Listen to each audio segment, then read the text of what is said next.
Once I got the official diagnosis with PCOS, I had to come to terms with the fact that maybe I won't have kids. And that was a really scary idea.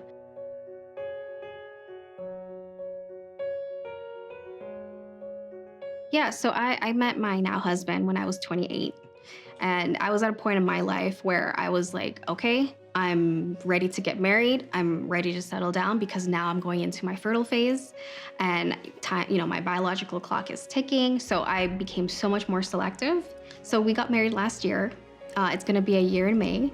I was turning 32, so I was ready to kind of settle down officially. So we could kind of climatize to like married life and then get ready to start. I think I'm still pretty early on in like the trying to conceive journey. When I was 16, I started to suspect that I had PCOS.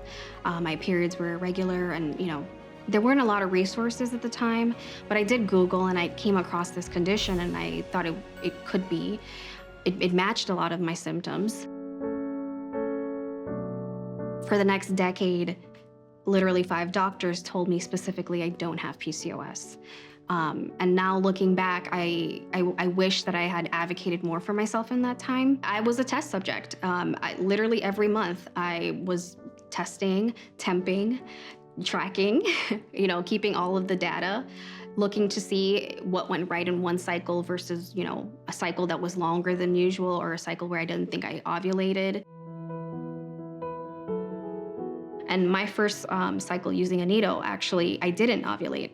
So I had a normal length period cycle. So for me, it's like this information adds to that data. Recently, I confirmed ovulation this week, and I'm not gonna lie, I've been looking at it every day and I'm like, oh, I ovulated, like that's so great. It's so great to get that confirmation. Now that I have this information and kind of just my journey, I feel a lot more confident. I feel empowered because I know I'm doing everything that I could possibly do. So there's no regrets on my end, and I'm confident and I'm gonna manifest it for sure. If you have PCOS, you can do something about it. I encourage you to advocate for yourself, stand up for yourself, do the research, reach out to the community because you're not alone.